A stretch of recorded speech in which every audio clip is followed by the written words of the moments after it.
প্রিয় শিক্ষার্থীরা, তোমরা সবাই কেমন আছো? আশা করি ভালো আছো। City government girls high school Chittagong কর্তৃক আয়োজিত অনলাইন ক্লাসে তোমাদের আবারও স্বাগত জানাচ্ছি।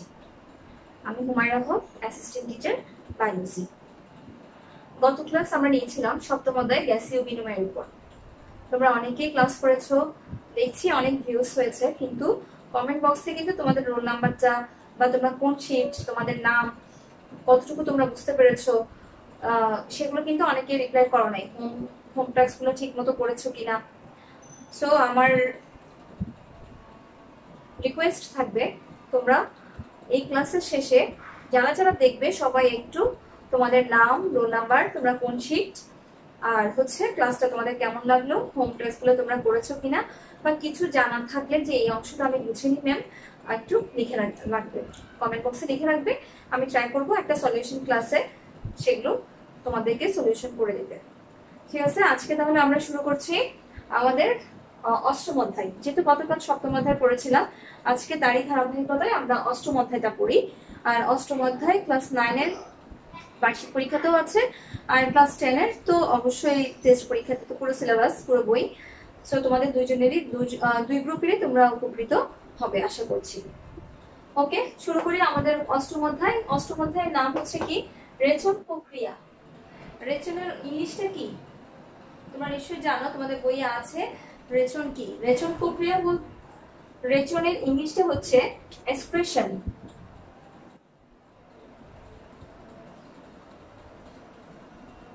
তো এক্সপ্রেশনটা কিসের? হিউম্যানের, হিউম্যান এক্সপ্রেশন। আর আজকে আমরা পড়বো এক্সক্রিটরি অর্গান সম্পর্কে। অর্গান আছে, কিভাবে কাজ করছে অর্গানগুলা, কিভাবে তন্ত্রগুলা কাজ করছে, রেচন তন্ত্র, রেচনের অঙ্গগুলো কি, রেচনের একক কি, রেচন তন্ত্রের একক কি। সো এগুলো সবকিছু সম্পর্কে আজকে আমরা ডিটেলস পড়বো। আচ্ছা, আমি তোমাদেরকে বলে দিই, আজকে যেহেতু তিনটে ছবি আমাকে আঁকতে হয়েছে, এই জন্য আমি আলোচ্য বিষয়গুলো লিখতে পারিনি। তোমরা আলোচ্য বিষয়গুলো একটু শুনে নাও, আমি আজকে কি কি বিষয়ের উপর আলোচনা করব। প্রথমেই হচ্ছে রেচন প্রক্রিয়া কি, রেচন প্রক্রিয়া সম্পর্কে আমরা একটু আলোচনা করব, রেচন প্রক্রিয়া কি। এরপর হচ্ছে আমাদের রেচন অঙ্গ কি কি। এর আগে আমরা পড়বো রেচন পদার্থ কি। রেচন প্রক্রিয়ার পর রেচন পদার্থ কি, তারপর রেচন অঙ্গ কি। রেচন অঙ্গ মূলত হচ্ছে কিডনি, হচ্ছে আমাদের প্রধান রেচন অঙ্গ। সো আমরা কিডনি সম্পর্কে ডিটেলস পড়বো, এই যে কিডনি বা বৃক্ক, এটা সম্পর্কে আমরা ডিটেলস পড়বো। তারপর হচ্ছে বৃক্কের একক নেফ্রন, আবার নেফ্রন সম্পর্কেও কিন্তু আমরা ডিটেলস পড়বো। সো আজকে আমরা কি কি পড়বো? রেচন প্রক্রিয়া, রেচন পদার্থ, রেচন অঙ্গ, রেচন অঙ্গের একক, তারপর হচ্ছে বৃক্ক কিভাবে কাজ করছে, অসমোরেগুলেশন কি, বৃক্কে পাথর হলে কি হবে, বা বৃক্কের পাথর আমরা কিভাবে নিরাময় করতে পারবো। তারপর বৃক্ক অনেক সময় কি হয়, কিডনি অকেজ হয়ে যায়। আমরা কিন্তু প্রায় শুনি যে কিডনি ডায়ালাইসিস করতে হয়, কিংবা কিডনি প্রতিস্থাপন করতে হয়, অর্থাৎ ডায়ালাইসিসের শেষ পর্যায়ে যখন চলে যায়, ডায়ালাইসিসেও যখন কাজ হয় না, তখন আমাদেরকে কি করতে হয়? আরেকজনের কিডনি প্রতিস্থাপন করতে হয়। আমাদের তো দুটো কিডনি আছে, সো আমরা কিন্তু একটা কিডনি নিয়েও কিন্তু ভালোভাবে যদি সুস্থ থাকি, আমাদের দুটো কিডনি যদি সুস্থ থাকে, সচল থাকে, আমরা কিন্তু একটা কিডনি নিয়ে ভালোভাবে চলতে পারবো, তাই তো? তো সেই ক্ষেত্রে যাদের দুটো কিডনি বিকল হয়ে গেছে, ডায়ালাইসিসও করা যাচ্ছে না, সেই ক্ষেত্রে আমরা কিডনিটা কি করতে পারি? প্রতিস্থাপন করতে পারি। একটা কিডনি আমরা কারো থেকে নিতে পারি বা কাউকে দিতে পারি, এভাবে করে কিডনি প্রতিস্থাপন করতে পারি। তারপর মূত্রনালী সুস্থ রাখার উপায়, এই বিষয়গুলো নিয়ে আজকে আমরা এখানে ডিটেলস করবো। ওকে, প্রথমে হচ্ছে রেচন প্রক্রিয়া কি। আমাদের শরীরে বিভিন্ন ধরনের কি হয়, অ্যাক্টিভিটিস চলতে থাকে। আমরা গ্লুকোজ বা আমরা যে খাদ্যটা গ্রহণ করছি, সেই খাদ্যটা কিন্তু জারিত হয়, আমাদের শরীরের ভেতর গিয়ে ক্ষুদ্র ক্ষুদ্র সরলকণায় বিভক্ত হয়ে যায়। তো কিছু অংশ হয়তো আমাদের হজম হচ্ছে, কিছু অংশ অপাচ্য হিসেবে আমরা বের করে দিচ্ছি। যেমন আমরা গত চ্যাপ্টারে পড়েছিলাম কি, আমাদের শরীরের মধ্যে গ্লুকোজ জারিত হয়ে কার্বন ডাইঅক্সাইড তৈরি করছে। এই কার্বন ডাইঅক্সাইডটা আমরা কি করি? কার্বন ডাইঅক্সাইডটা আমরা ফুসফুসের মধ্য দিয়ে বাইরে নাসারন্ধ্রের মাধ্যমে, প্রথমে রক্ত থেকে ফুসফুসে যায়, ফুসফুস থেকে নাসারন্ধ্রের মাধ্যমে আমরা বাইরে উন্মুক্ত করছি। তো বিষাক্ত যেটা পদার্থ আমাদের শরীরে তৈরি হচ্ছে, সেই কার্বন ডাইঅক্সাইডটা আমরা বাইরে প্রশ্বাসের সময় বের করে দিচ্ছি। ঠিক তেমনি আমাদের শরীরে নাইট্রোজেন ঘটিত কিছু বর্জ্য পদার্থ তৈরি হচ্ছে। আমরা যে খাবার খাই, সেই খাবার থেকে নাইট্রোজেন ঘটিত বর্জ্য পদার্থগুলো তৈরি হয়। এই নাইট্রোজেন ঘটিত বর্জ্য পদার্থের মধ্যে কি কি আছে? ইউরিয়া, ইউরিক অ্যাসিড, ক্রিয়েটিনিন, এগুলো আছে। এগুলো হচ্ছে মূলত আমাদের রেচন পদার্থ। আমরা যখন 1 নম্বরের কোয়েশ্চেনের জন্য অর্থাৎ জ্ঞানমূলক প্রশ্নের জন্য আমরা বলতে পারি যে রেচন পদার্থগুলো কি, সেক্ষেত্রে আমরা কিন্তু অ্যান্সার করব যে এই ধরনের ইউরিয়া, ইউরিক অ্যাসিড, ক্রিয়েটিনিন, এই নাইট্রোজেন গঠিত বর্জ্য পদার্থগুলোকে আমরা রেচন পদার্থ নামে চিনি বা নিশ্চয় পদার্থ নামে পরিচিত। এই তো, তাহলে রেচন পদার্থ কি আমরা জানলাম। রেচন প্রক্রিয়া হচ্ছে যে প্রক্রিয়ায় এই নাইট্রোজেন গঠিত বর্জ্য পদার্থগুলো আমাদের শরীর থেকে বাইরে উন্মুক্ত হয়, বাইরে বের হয়ে আসে, সেই প্রক্রিয়াটাকে আমরা কি বলছি? রেচন প্রক্রিয়া বলছি। তো রেচন প্রক্রিয়া না হলে কি হবে? আমাদের শরীরে যাদের ধরো বৃক্ক অচল বা কিডনি অচল, তাদের শরীরে পানির ভারসাম্যটা রক্ষা পাবে না।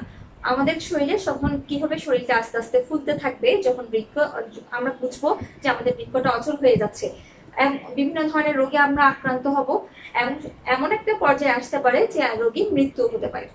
এই জন্য রেচন প্রক্রিয়া আমাদের শরীরের একটি গুরুত্বপূর্ণ প্রক্রিয়া। এই তো, এখন রেচন পদ্ধতি পড়লাম, রেচন প্রক্রিয়াও পড়লাম। আসি এখন আমরা রেচন অঙ্গে। মানব দেহের প্রধান রেচন অঙ্গ হচ্ছে কি? বৃক্ক অর্থাৎ কিডনি। এই যে রেচন তন্ত্র, রেচন তন্ত্রে কি কি আছে একটু তোমরা চোখ বুলিয়ে নাও। প্রথমে আছে কি, আমি যেটা এঁকেছি, রেনাল ধমনী। ধমনীটা কিন্তু বৃক্কে কোথায় প্রবেশ করছে? রেনাল ধমনীটা আসছে কোত্থেকে? রেনাল ধমনীটা আসে হচ্ছে ডরসাল অ্যাওর্টা হয়ে। আমরা গত ক্লাসে পড়েছিলাম হচ্ছে তোমার গ্যাসীয় বিনিময়, সেখানে কিন্তু আমরা পড়েছিলাম যে নিচের দিকে কি আছে? হৃদযন্ত্র থাকে, দুটি ফুসফুসের নিচের দিকে হৃদযন্ত্র থাকে। ওই হৃদযন্ত্র বা হৃদপিণ্ড থেকে ডরসাল অ্যাওর্টা হয়ে রেনাল ধমনীটা বের হয়।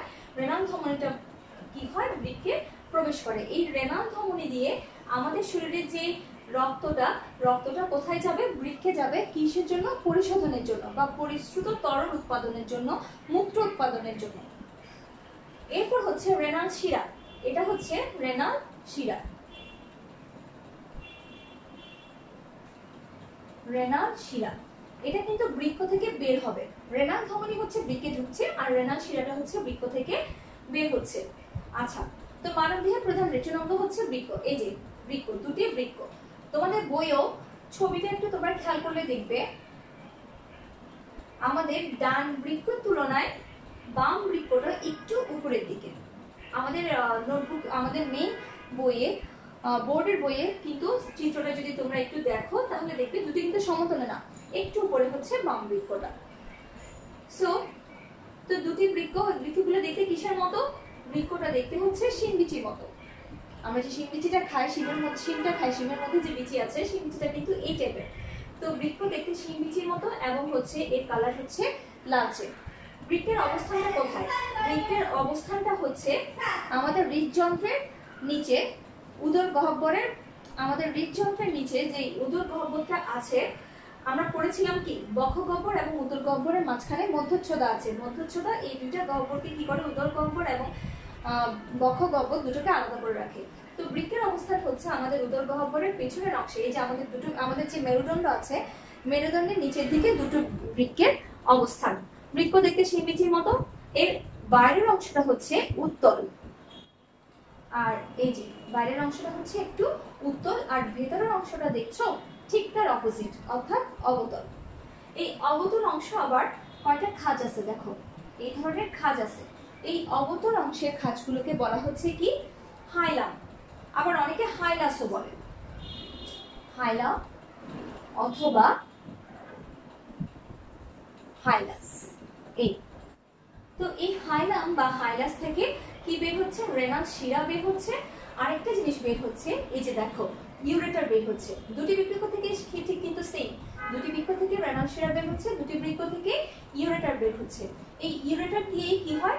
ওই যে তরলটা ফিল্ট্রেট হয়ে, তোমাদেরকে আমি এখানে পড়াবো, বিভিন্ন স্তরে বিভিন্ন নালিকার মধ্যে দিয়ে ফিল্ট্রেট হয়ে সেই মূত্রথলিতে যায়। এই যে মূত্রথলি, এটা পুরোটাকে বলা হচ্ছে কি? Renal pelvis.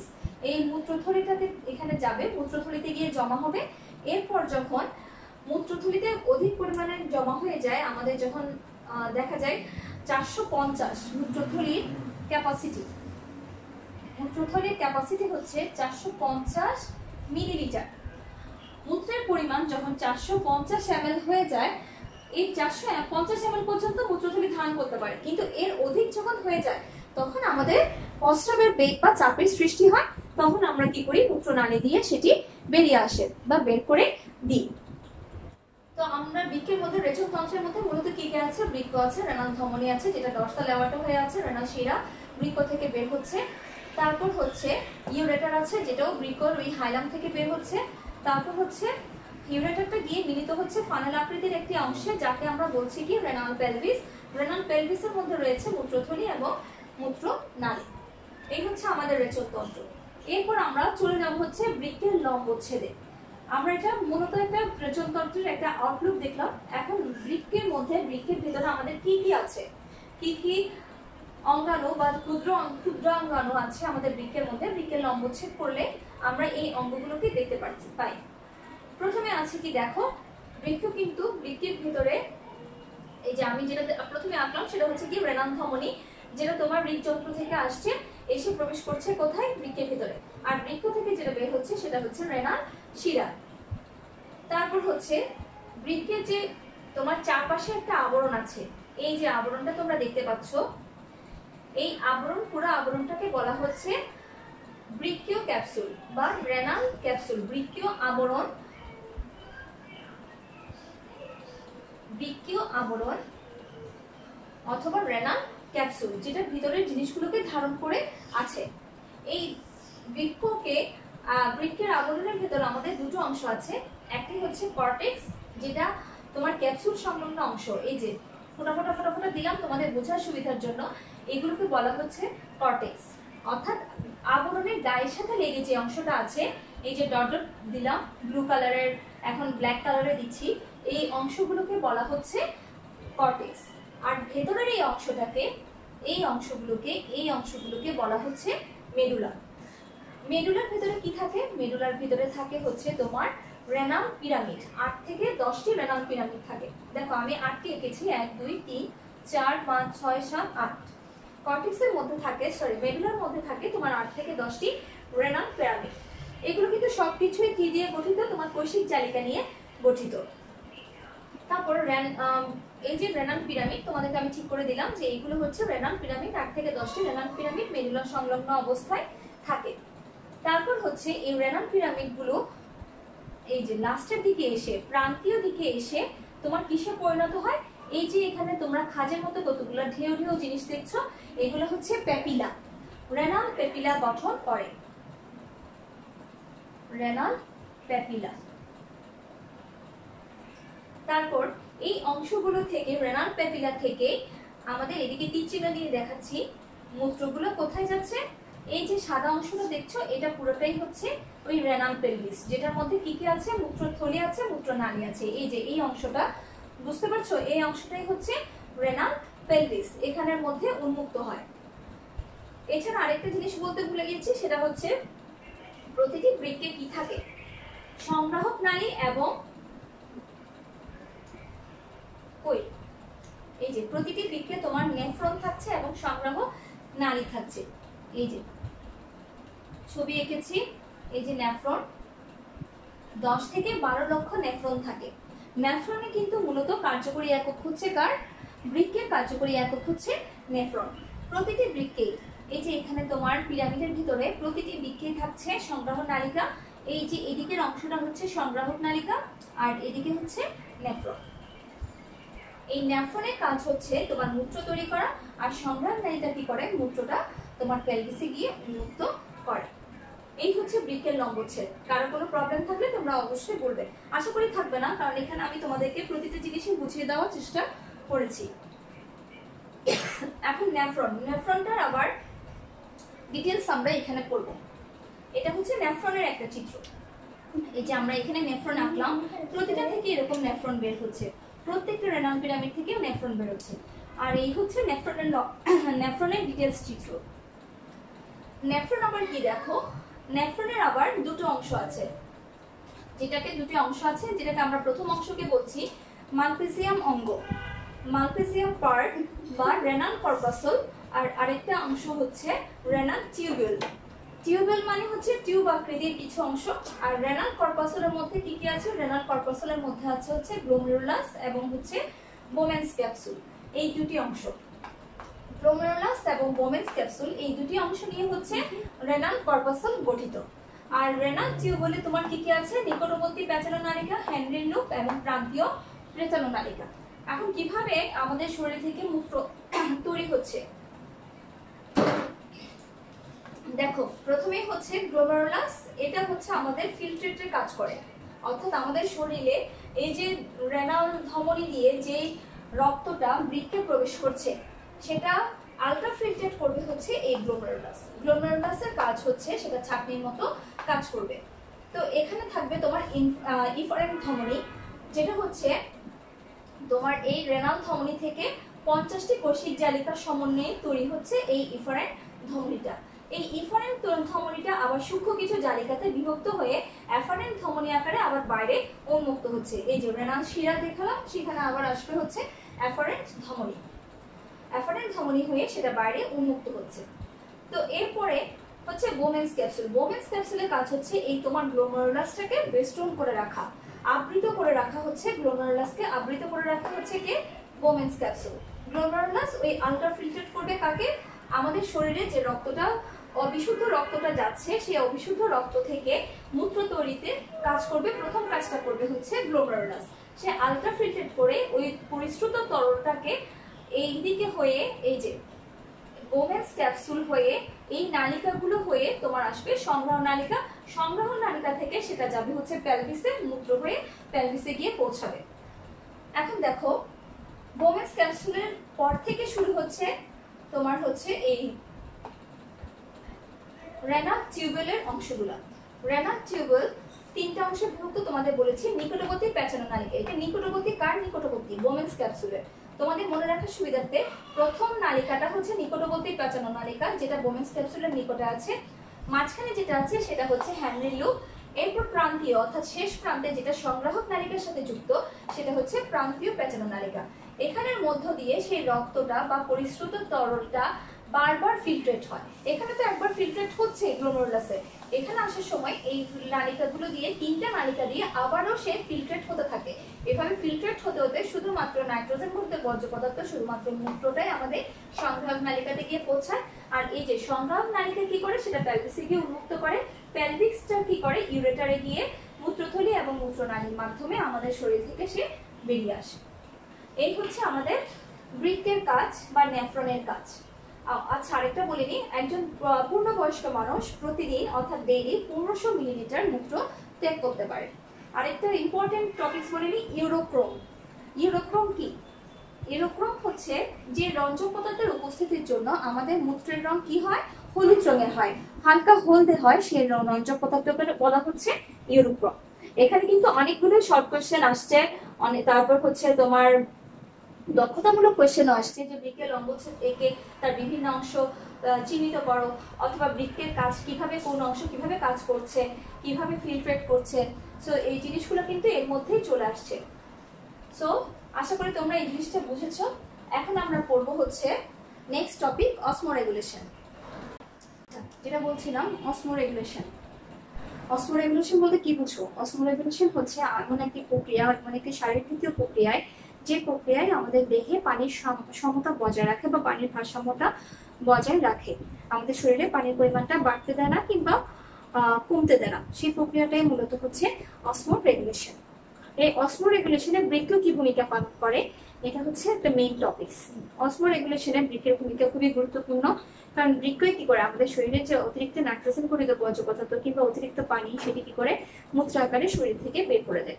সো বৃক্ক যদি অকেজ বা বিকল অথবা অচল হয়ে যায়, সেক্ষেত্রে কি হবে না, অসমোরেগুলেশন প্রক্রিয়াটা সুষ্ঠুভাবে সম্পাদন হবে না, আমাদের শরীর ফুলে যাবে, আমাদের শরীরে নানা ধরনের প্রদাহের সৃষ্টি হবে। ব্যথা, প্রদাহ মানে কি তোমরা নিশ্চয়ই জানো, প্রদাহ মানে হচ্ছে ব্যথা, ব্যথার সৃষ্টি হবে, জ্বর আসবে, এইসব বা পাথর হবে, কিডনিতে পাথর হবে, এইসব হবে।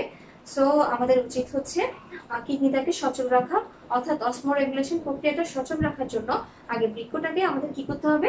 সচল রাখতে হবে। এই হচ্ছে অসমোরেগুলেশনের বৃক্কের ভূমিকা। নেক্সট হচ্ছে বৃক্কে পাথর।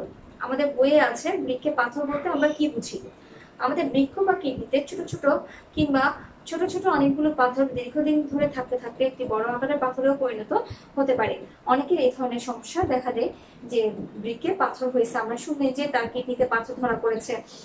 তো এই পাথরটা কেন হয়? আমাদের অস্বাস্থ্যকর জীবনযাপন মূলত হচ্ছে পুরুষদের চাইতে, মহিলাদের চাইতে পুরুষদের এই বৃক্কে পাথর হওয়ার সম্ভাবনাটা বেশি। কারণ হচ্ছে তারা কি করে, ধূমপানটা কিন্তু পুরুষরা ইউজুয়ালি বেশি করে। ধূমপানও কিন্তু বৃক্কে পাথর হওয়ার জন্য একটি উল্লেখযোগ্য কারণ। তাছাড়া অস্বাস্থ্যকর জীবনযাপন করা, তারপর হচ্ছে পরিমাণ মতো পানি না খাওয়া। আমাদের দৈনিক 2 লিটার বা 8 গ্লাস, মিনিমাম 6 গ্লাস পানি কিন্তু অবশ্যই পান করতে হবে। কিন্তু আমরা যারা school going, college going student আছে কিংবা যারা অফিসে কাজ করছে, তারা কিন্তু এই পানির পরিমাণটা যথাযথভাবে মেনটেন করি না।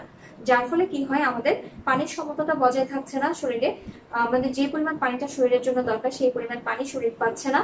যার ফলে কি হয়, কিডনিটা অকেজ হয়ে যায়। এভাবে কি হয়, আস্তে আস্তে অকেজ হতে হতে একটা সময় দেখা যায় বৃক্কে পাথরেরও সৃষ্টি হয়ে যেতে পারে। সো এগুলোর কিন্তু এখন নানা ধরনের চিকিৎসা বের হয়েছে। এই চিকিৎসাটা মূলত ডিপেন্ড করে ওই পাথরের আকারটার উপর। ক্ষুদ্র ক্ষুদ্র বা ছোট আকারের যদি পাথর হয় এবং প্রাইমারি অবস্থায় যদি সেটা ধরা পড়ে, সেক্ষেত্রে ওষুধের মাধ্যমে কিংবা পানিটা একটু বেশি পরিমাণে খেলে কিন্তু ওই পাথরটা নিরাময় হয়ে যায়। কিন্তু পাথরের পরিমাণটা যদি বেড়ে যায় বা আকারটা যদি আকার আকৃতিতে পাথরের পরিমাণটা যদি বড় হয়ে যায়, সেক্ষেত্রে দেখা যায় ইউরোটারোস্কোপি নামক এক ধরনের অস্ত্রোপচার আছে, বৃক্কের অস্ত্রোপচার আছে, যেটা আমাদের বইয়ে আছে যে ইউরোটারোস্কোপিক পদ্ধতিতে বৃক্কের পাথরটা অপসারণ করা যায়। সো এই হচ্ছে বৃক্কের পাথর। এখন হচ্ছে বৃক্ক বিকল বা ডায়ালাইসিস কিংবা প্রতিস্থাপন। বৃক্ক বিকল হয়ে গেলে আমরা দুটো পদ্ধতিতে বৃক্কের কাজটা চালিয়ে নিতে পারি।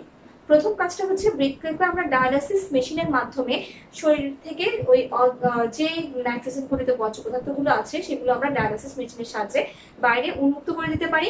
আর যখন দেখা যায় ডায়ালাইসিস মেশিনেও কাজটা হচ্ছে না কিংবা এটা খুব ব্যয়বহুল ব্যাপার, ডায়ালাইসিস মেশিনের সাহায্যে এই পদ্ধতিটা কিন্তু আমাদেরকে বারবার করতে হয়, যে একবার ডায়ালাইসিস করে ফেললাম আর করতে হবে না, এরকম কিন্তু না। ডায়ালাইসিসের কাজটা কিন্তু আমাদের একটা নির্দিষ্ট পিরিয়ড পরপর, নির্দিষ্ট সময় পরপর করতে হয়, যার জন্য এটি ব্যয়বহুল ব্যাপার, সবার পক্ষে এটা করা সম্ভব হয় না। তো দেখা যায় যারা কিডনি রোগী, অর্থাৎ যাদের কিডনিটা একেবারেই অকেজো হয়ে গেছে, তাদের ক্ষেত্রে দুটি পদ্ধতি করা যায়, একটা হচ্ছে ডায়ালাইসিস আর একটা হচ্ছে কিডনি প্রতিস্থাপন। প্রথমে কিডনি প্রতিস্থাপন সম্পর্কে একটু বলে ফেলি।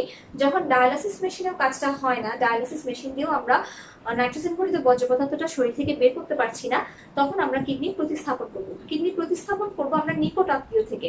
নিকট আত্মীয় বলতে আমরা কাদেরকে বুঝি? মা বাবা, ভাই বোন, খালা, মামা, চাচা, ফুফু, এদেরকে বুঝি। অথবা কোনো মৃত ব্যক্তি মরণোত্তর চক্ষুদানের মতো যখন বলে যায় যে আমার কিডনিটাও আমি কাউকে দিয়ে যেতে চায়, অর্থাৎ ব্রেন ডেড অবস্থায়, অর্থাৎ সে মারা গেল কিন্তু তার অঙ্গ প্রত্যঙ্গগুলো সচল আছে, ওই অবস্থায় কিন্তু কিডনিটা আমাকে প্রতিস্থাপন করে ফেলতে হবে কিডনি রোগীর সাথে। যদি আমি বেশি দেরি করি, আমার অঙ্গ প্রত্যঙ্গগুলো তখন কিন্তু আর কাজ করবে না। সো ব্রেন ডেড অবস্থায় আমাদের কিডনি প্রতিস্থাপন করতে হবে। এই কিডনি প্রতিস্থাপনের করার ক্ষেত্রে আমাদের কিছু বিষয় মাথায় রাখতে হবে। প্রথমত হচ্ছে টিস্যুটা ম্যাচ করে কিনা। রক্ত তো অবশ্যই ম্যাচ করতে হবে, টিস্যুটাও আমাদের কিডনির ক্ষেত্রে টিস্যুটাও ম্যাচ করতে হবে। আর এই ক্ষেত্রে নিকটাত্মীয় টিস্যুটা কিন্তু আমাদের খুব দ্রুত ম্যাচ করবে। সো এই জন্য নিকটাত্মীয় থেকে কিডনি নেওয়াটা আমাদের জন্য বেটার। আমরা তো দুটো কিডনি নিয়ে আছি, তোমাদেরকে প্রথমেই বলেছি কিডনি সচল থাকলে আমরা যে একটা কিডনি দিতেই পারি। এখন আমরা কিডনি ডায়ালাইসিস সম্পর্কে একটু পড়ি। এই প্রতিস্থাপন সম্পর্কে তো আমরা জানলাম, অর্থাৎ একটা কিডনির জায়গায় আরেকটা কিডনি দেওয়া। একটা কিডনি নিয়ে কিডনি রোগীরা কিন্তু প্রতিস্থাপনের মাধ্যমে অনেকদিন বেঁচে থাকতে পারে। এখন ডায়ালাইসিস মেশিনের সাহায্যে আমরা কিভাবে এই নাইট্রোজেন ঘটিত বর্জ্য পদার্থটা দেহ থেকে বের করব? ডায়ালাইসিস মেশিনের এক প্রান্ত, এই যে এটা হচ্ছে মূলত ডায়ালাইসিস মেশিন। এই ডায়ালাইসিস মেশিনের একটা প্রান্ত, এই যে দেখো, একটা প্রান্ত আমি ধমনীর সাহায্যে, যে কিডনি রোগী তার ধমনীর সাথে অ্যাড করলাম ডায়ালাইসিস মেশিনের একটা প্রান্ত। আর ডায়ালাইসিস মেশিনের আরেকটা প্রান্ত আমি অ্যাড করব হচ্ছে ওই একই ব্যক্তির একই হাতের, সেম হাতের শিরার মধ্যে দিয়ে। অর্থাৎ আমি দুটো হাতে কিন্তু করতে পারবো না, আমি যেই হাতে ধমনীর সাথে ডায়ালাইসিস মেশিনের এক প্রান্ত যুক্ত করব, ওই হাতের শিরার সাথে ডায়ালাইসিস মেশিনের অপর প্রান্ত কি করব? সংযুক্ত করব। তো আমরা কিন্তু আগেও পড়েছি, বৃক্কের ক্ষেত্রে পড়েছি যে হৃদযন্ত্র থেকে ডর্সাল অ্যাওর্টা হয়ে রেনাল ধমনী হয়ে তরল পদার্থ বা রক্ত কোথায় যায়, বৃক্কে প্রবেশ করে। এখানেও ঠিক সেম, এই যে ধমনীর মধ্য দিয়ে রক্তটা একটা পাম্প মেশিন থাকে, এই ডায়ালাসিস মেশিনের মধ্যে একটি পাম্পার থাকে, যে পাম্পারের কাজ হচ্ছে চাপ দিয়ে ধমনী থেকে রক্তটা, ওই যে আমাদের অবিশুদ্ধ রক্তটা, যে রক্তের মধ্যে দিয়ে নাইট্রোজেন ঘটিত বর্জ্য পদার্থটা আছে, সেই রক্তটা কোথায় নিয়ে যাওয়া, এই যে এখানে ডায়ালাসিস টিউবের মধ্যে নিয়ে যাওয়া। এই পাম্পারটা কি করে প্রেসার দিয়ে রক্তটাকে নিয়ে যাচ্ছে এই ডায়ালাসিস টিউবের মধ্যে। এই ডায়ালাসিস টিউবের প্রাচীরটা হচ্ছে বৈষম্যভেদ্য প্রাচীর। বৈষম্যভেদ্য প্রাচীর, আমরা প্রাচীর কিন্তু পড়েছিলাম যে 3 ধরনের প্রাচীর আছে, ভেদ্য প্রাচীর, বৈষম্যভেদ্য প্রাচীর, অভেদ্য প্রাচীর। বৈষম্যভেদ্য প্রাচীরের মধ্য দিয়ে কি যাবে, শুধুমাত্র তরল পদার্থটা যাবে, অর্থাৎ দ্রাবকটা যাবে, পানিটা যাবে, পরিশ্রুত তরলটা যাবে। সো এই রক্তের যে পানির অংশটা সেটা ডায়ালাসিস টিউবের মধ্য দিয়ে যাবে, গিয়ে ডায়ালাসিস টিউবের একটা প্রান্ত এই যে বাইরে, দেহের বাইরে উন্মুক্ত থাকবে, যেখানে আমার কি পরিশ্রুত হয়ে, তরলটা পরিশ্রুত হয়ে ইউরিয়া বা ইউরিক অ্যাসিড অথবা ক্রিয়েটিনিন সমৃদ্ধ যে বর্জ্য পদার্থটা আমাদের শরীরে তৈরি হচ্ছে সেটা বাইরে উন্মুক্ত হবে। এছাড়া যে বাকি পানিটা আছে বা বাকি যে রক্তটা, রক্ত সহ তরল পদার্থ সহ যে রক্তটা আছে, সেটা কি করবে, পুনরায় ওই ব্যক্তি শিরায় গিয়ে আমাদের শরীরে প্রবেশ করবে। এই টিউবটার মধ্য দিয়ে চলে যাবে হচ্ছে শিরায়। আবার সেই রক্তটা ধমনী দিয়ে যাবে পাম্পারের সাহায্যে এখানে টিউব কি করবে, সেটাকে পরিশ্রুত করবে, আলট্রাফিল্ট্রেট করবে, আলট্রাফিল্ট্রেট করে যেটা আমাদের নাইট্রোজেন ঘটিত বর্জ্য পদার্থ সেটা শরীর থেকে বের করে দিবে, আর যেটা বাকি যে অংশটা থাকবে, বাকি যে তরল পদার্থ বা রক্তটা থাকবে, সেটাকে শিরার মধ্য দিয়ে আমাদের শরীরে প্রবেশ করাবে। আর ডায়ালাসিস টিউবটা একটা ফ্লুইডের মধ্যে সবসময় থাকবে, ফ্লুইডের মধ্য দিয়ে একটা ডায়ালাসিস টিউবটাকে ডুবানো থাকে, কারণ এই ফ্লুইডটা হচ্ছে রক্তের প্লাজমা উপাদান দিয়ে গঠিত একটা ফ্লুইড। এই হচ্ছে ডায়ালাসিস মেশিনের কাজ।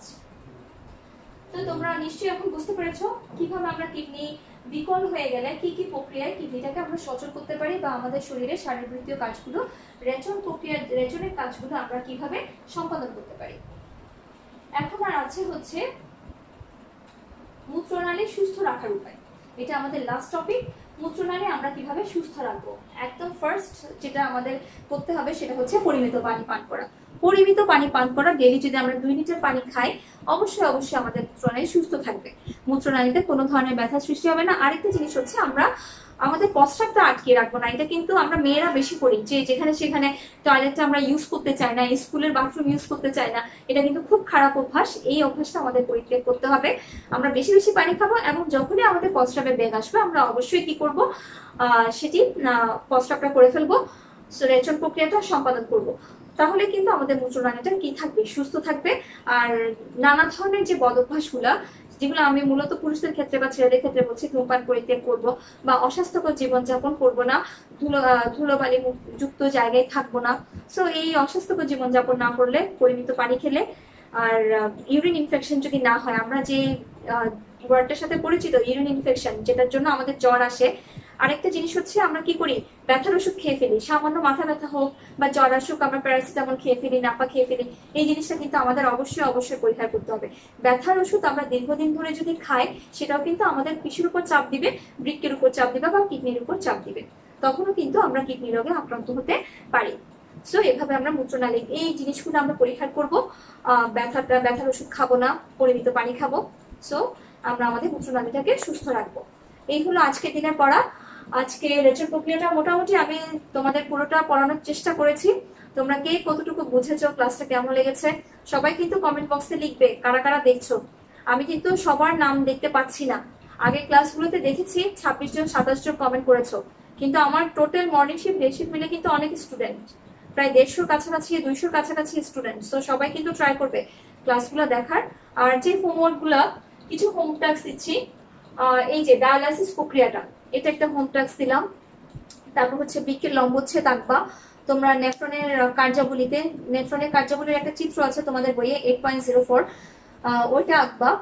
তারপর হচ্ছে তোমরা যে কিছু কিছু সিকিউ কোয়েশ্চেন, এমসিকিউ কোয়েশ্চেন নিজেরা তৈরি করবা, যে এখান থেকে কি সিকিউ কোয়েশ্চেন হতে পারে, নেফ্রন কি, ইউরোক্রোন কি, তারপর হচ্ছে ধরো ডায়ালাইসিস কি, তারপর এই ধরনের 1 নাম্বার বা 2 নাম্বারের ছোট ছোট কোয়েশ্চেন পুরো ক্লাসের মধ্য দিয়ে তোমরা দেখবা অনেক ছোট ছোট কোয়েশ্চেন তোমরা পাচ্ছ। তো এই কোয়েশ্চেনগুলো তোমরা খাতায় নোট করে রাখবে এবং সেগুলো বারবার কি করবে, মেমোরাইজ করবে।